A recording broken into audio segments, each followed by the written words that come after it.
con el diputado Felipe Solá. Gracias por venir, Felipe. Hola, gracias por invitarme. Bueno, explicando, ¿no? Didáctico. Muy interesante, tenía algo de mago, ¿no? Sí, parece. Sí. Felipe, ¿estabas al tanto de los detalles del bono? No, de los detalles del decreto no. De cómo salió, no. Estuve hoy a la tarde en una larga reunión en IPA, que es una asociación que tiene algunos años, pero se llama Industriales Pymes, no sé si dice por la Argentina o de Argentina, donde había una cantidad de distintos rubros. Bueno, el bono era una preocupación.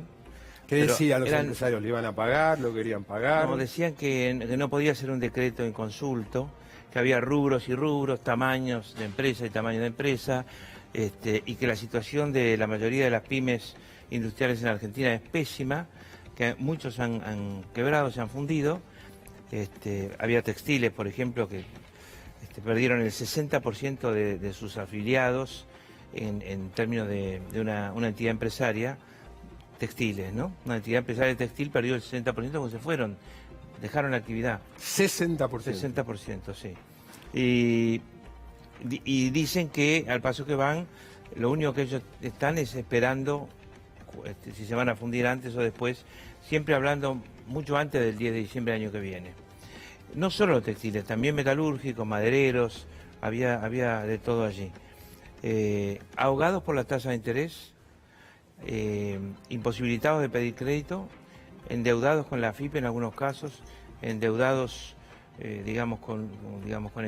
por equipamiento en algunos otros, endeudados por stock, por compra de stock en otros, y con las ventas cayendo, muriendo con las ventas. Te paso la política partidaria. Muy mal lo vi. Te paso la política partidaria, no sé si escuchaste el comienzo del programa, decía que parece que el peronismo empieza a confluir en un solo sector, pero decía que parece también que por ahora los une más el espanto que el amor, el espanto al gobierno que el amor entre ustedes.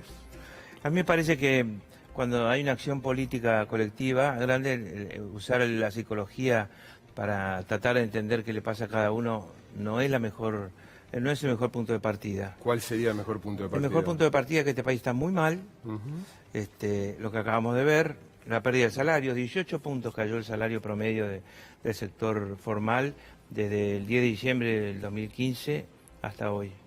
18%. Sí, veíamos ahí los datos. Claro, y este año 12. De esos 18, 12. 12 puntos en lo que va del año. Por otra parte, la inflación fue mucho mayor fue mayor para los jubilados que para para la mitad fue 47% aquí para atrás, ¿no? De octubre a octubre, para el hombre común. Y para el jubilado fue 51%, por el tipo de compras que hace. Eso queda claro, Felipe, entre ustedes. Bueno, yo empecé así porque lo que quiero decirte, si un país está así, lo que uno hace es hacer que la política sea un medio para unirse, para cambiar las cosas, para ganar y cambiar las cosas, ¿no es cierto? Entonces ya no es un deporte ni una forma de vivir la política, sino que se transforma en una necesidad, muy urgente de adquirir músculo, como se llama, de forma tal de poder cambiar la situación. Por supuesto, mientras tanto, hay que ponerse de acuerdo sobre qué queremos para Argentina y qué podemos hacer en la Argentina. Bueno, eso también decía, complejo. Por el momento es más oposición, queja, descripción de lo que está sucediendo y se escucha poco alternativas, proyectos, propuestas. A mí me parece, Marcelo, que, la gente, el televidente, tiene derecho a saber algunas cuestiones básicas. Yo creo que no nos van a separar esas cuestiones básicas que hacen al modelo a aplicar, al modelo de desarrollo a aplicar, sino que en todo caso habrá estilos diferentes según cada precandidato. Y también me parece que el paso del tiempo, que no queda tanto tiempo, 6 meses para mayo. Bueno, más aún. Sí, lo que va a hacer es que las definiciones se vayan precipitando y se vayan aclarando, los temas de candidatura se vayan aclarando. Ahora, estamos de acuerdo en muchas cosas. Por ejemplo. Por ejemplo, estamos de acuerdo que lo que se firmó con el fondo no se puede cumplir. No se puede cumplir. En el mejor de los casos, genera unos 250.000 desempleados nuevos el año que viene. Es decir, en el mejor de los casos hay una suba de la tasa de desempleo de 8,9, creo que es ahora, o 9, no me acuerdo si es 8,9 o 9,8, se va a 12. Y en el peor de los casos se va a 14, 13, y pico, casi 13,8, 13,9, que serían 850.000 desempleados. En función del crecimiento poblacional también, ¿no? Por otra parte, en el peor de los casos podemos llegar a perder 5 puntos del PBI el año que viene. Lo del fondo no se puede cumplir. ¿Qué más? No se puede cumplir. Lo demás, los salarios tienen que recuperarse. ¿Cómo? El 70% de lo que vendemos se lo vendemos a argentinos, que compran en la Argentina.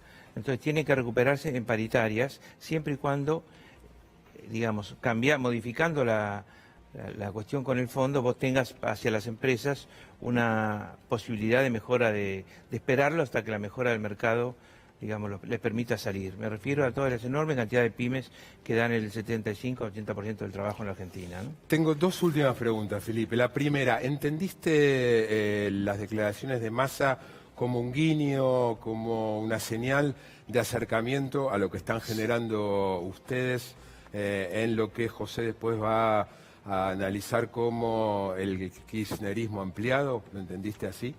Si uno llama a la unidad y después a la unidad para cambiar este modelo, ¿no? Para cambiar la Argentina con todo lo que cueste, pero cambiarla, darle otro rumbo y tratar de que sea definitivo, no puede decir mi límite es fulano. En todo caso, mi límite es Macri, pero mi límite no es alguien que esté en contra de este modelo económico. Por lo tanto, no hago exclusiones y no lo excluyo Massa tampoco. ¿Pero entendiste que Massa les hizo un guiño o no? Sí lo entendí, sí, ¿Lo claro. entendiste así? Sí lo entendí, por supuesto. Te invito a escuchar queda una pendiente, te invito a escuchar ¿Cómo no? análisis de José y después Sí, te ¿cómo la no? formulo. Muy buenas noches, Nathanson.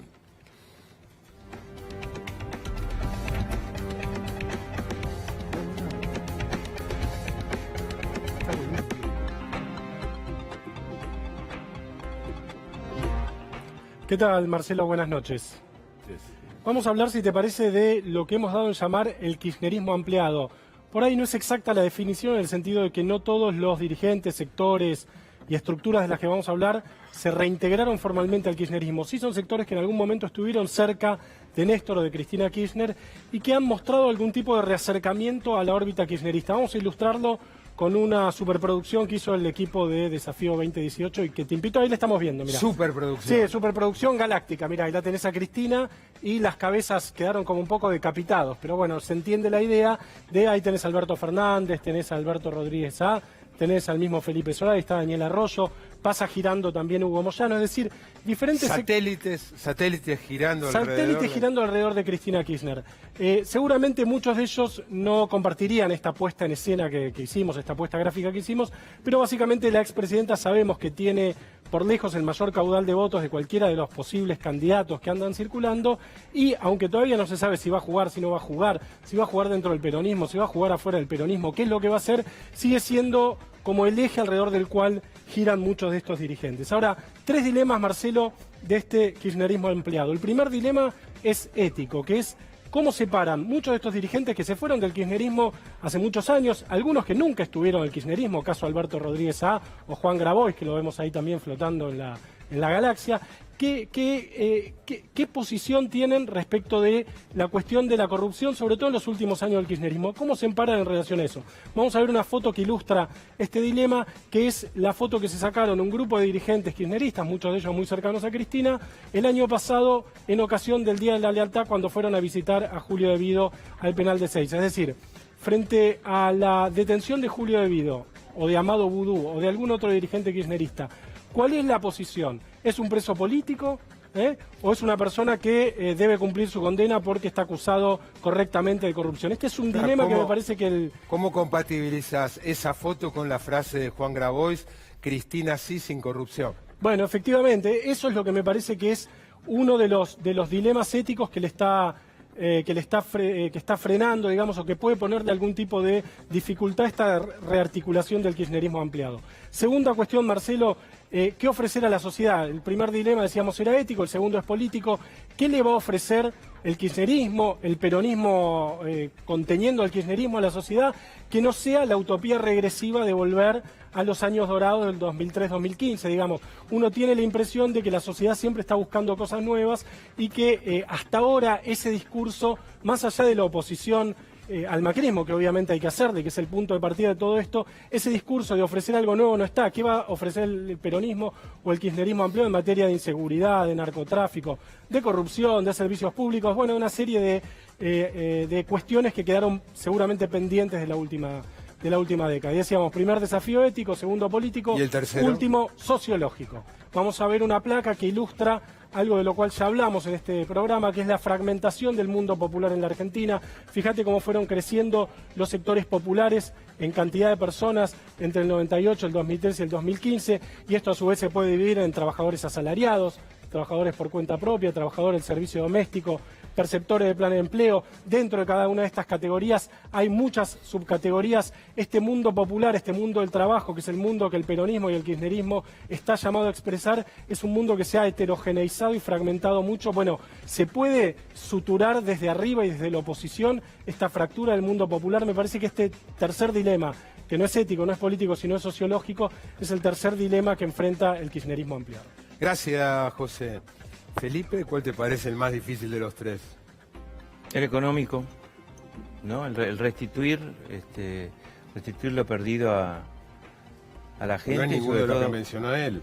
No, él mencionó el ético. El ético. La propuesta. Sí. Ahí podrías incluir el La económico. propuesta es el económico. Ese te parece el más difícil. La propuesta es el económico. Sí, es el más difícil, porque si vos no sos corrupto, no permitís que haya corruptos abajo tuyo. Y si vos, digamos, está clarísimo que la gente no soporta la corrupción, está clarísimo que la plata que manejás exige un nivel de honestidad absoluta, y está clarísimo también que esa plata es de todo, ¿no es cierto?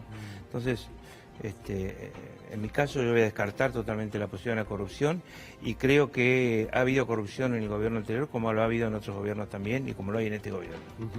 Y que el tiempo dirá si la justicia fue justa, si no fue justa, si las investigaciones fueron las correctas, si hubo un avance excesivo de la justicia, como parece a veces, sobre todo. Igual lo que no se puede es exaltar y transmitirle a la gente la idea de no tenemos ningún corrupto, no ha habido ninguna corrupción, estamos todos contentos acá. Eso me parece que es un gravísimo error. ¿Lo de Grabois no te parece que puede caer de manera inverosímil y hasta ingenua en la sociedad pensar que en el kirchnerismo hubo corrupción y Cristina no tuvo nada que ver con eso? Grabois es un tipo joven, muy decidido, y lo que está es tratando de mandar... Grabois como... Bueno, puede tratar de mandar un mensaje diciendo esto es lo que no vamos a permitir, lo de su generación, por ejemplo, o lo que le está diciendo a su generación. Me parece que en Grabois pesa también, como en mí, la situación actual y lo que han sido estos 2 años y medio, ¿no? Eso pesa muchísimo. Tenemos que pensar en eso primero. Ahora, con respecto a la corrupción, siempre hay corrupción. Bueno, hay corrupción si uno no está desatento, o está mirando para otro lado, o es socio. Digamos, no hay digamos, o es onzo, o es socio, o está desatento. En los 3 casos es grave. En los 3 casos es grave, absolutamente sí, es grave.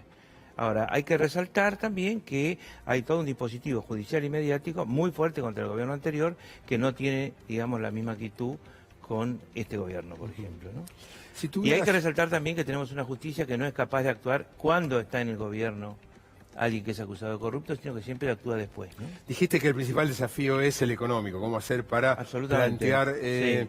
¿Quién es el economista que sí, hoy a fin por de año hoy... vamos a tener 108% del PBI en deuda, ¿Quién en es deuda total? El economista que hoy por hoy te genera más confianza como para entregarle, confiarle la conducción de una situación difícil como la que seguramente va a ser el final del gobierno de Macri? Es un poco temprano para, siendo precandidato y habiendo tantas incertidumbres, definir un ministro de Economía. Lo que yo sí tengo es un equipo de economistas excelente, que son Arnaldo Bocco, ¿no es cierto?, Miguel Pese, Eduardo Hecker. Yo creo que digamos que allí hay un muy buen nivel.